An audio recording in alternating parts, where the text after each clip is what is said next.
So, I mean, South by Southwest was our American premiere, and we were very, very privileged to come and play.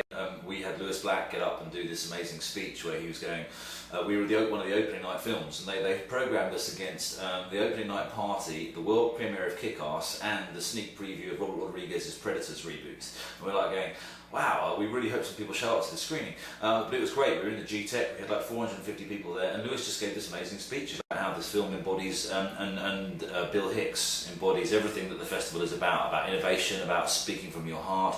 And we were so touched. So that was very, very important for us. It was the first time we'd shown the film to American audiences publicly, and we were, obviously very, very nervous about what the approach was going to be. The response was going to be, because we, obviously felt that we were bringing Bill back to his cultural hometown in some ways. And we were really lucky. We played the Paramount Theatre twice and sold it out. And we're now, back here again in Austin, just being really gratified by the comedy community's sort of support. We're working with Cap City here, with Velveeta Room, and a number of great comedians coming out, like Mike McRae, J.R. Brow, J.R. who knew Bill and spent a lot of time with Bill. So it's been really important for us and really important for the film, because we know that not only is the rest of the country and the other exhibitors watching Austin, but we really want to give people the chance to see this film in a cinema, and that will be impacted upon by how many people come out for the first weekend and the first week. If a lot of people come out to see it, it'll hold over, as it has done in New York and LA. And we really feel that the film is an audience experience, so we really hope that as many people as possible get to see it in the cinema. It ended up becoming the second most successful theatrical documentary released in the UK last year, ahead of Capitalism: A Love Story, ahead of The Cove, which won the Oscar, ahead of Ridiculous. So if only we could replicate those numbers over there, we'd be overjoyed. But we just don't have that kind of size of release here. But what we did do was then come out on DVD in September, and our DVD release here is obviously staggered in relation to the theatrical. But no, the UK response was wonderful, and it really was important, I think, for certain people that we were involved with, some of our backers, that they could see that the film was able to perform with an audience. And only Banksy beat us. He made a good film. We have a theatrical release going now, which has been going for the last couple of weeks. We opened in New York. Keith Olbermann did our intro for us, which was fantastic, and we were opening at the Cinema Village there.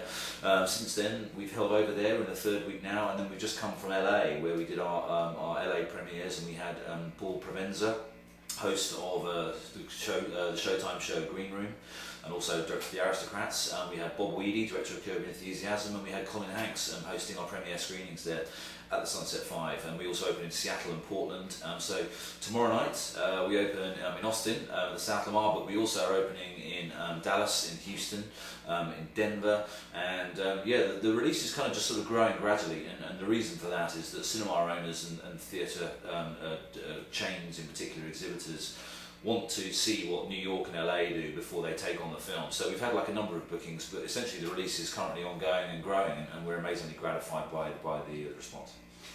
We face the same issue that a lot of these big budget, comic book movies face, which is that you're making Thor or you're making the Avengers, and there are a hardcore bunch of fans out there who are going to see it whatever happens, but they're also going to be really, really critical if you get it wrong. And every time one of those big superhero movies comes out, Green Lantern, the talk is always about what the net is saying, what the hardcore fans are saying about the treatment. We don't like this casting choice or whatever.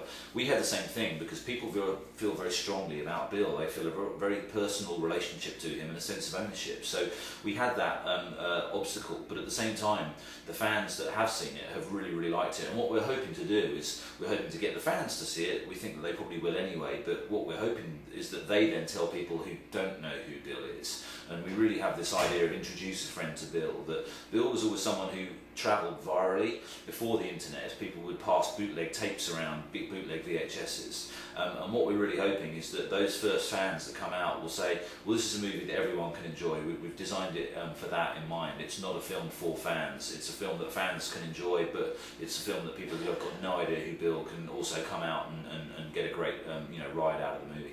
Well, people who knew Bill as a fan tend to come up to us afterwards and say, I was so nervous when it started, I thought you were going to screw it up, I was hoping you weren't going to, and luckily 99% of the people that we've met after the screenings have said thank you so much for doing such a great job, and that's obviously the first hurdle for us, is that we've got those people on side. The people who didn't know who Bill was tend to come up afterwards and say, I can't believe I didn't know who this guy was. How is it that he's dead? His material is also relevant now, and we get that a lot, particularly on email. People just discover Bill. Is he playing? Because they can't tell from his material that he's not still out there doing it. And then with the friends and family, I mean, obviously their responses were incredibly important for us, and we've been really lucky that they've approved of a rather risky technique that we decided to use, this sort of photo animation technique, which for people who haven't seen it, there's a little like kid stays in the picture, but we've kind of taken it sort of a few steps further.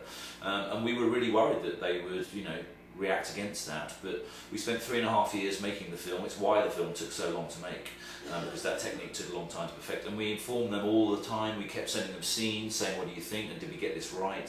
And so far people like the Outlaw Comics have said, you really nailed the annex in Houston, you really nailed like that kind of scene in the 80s.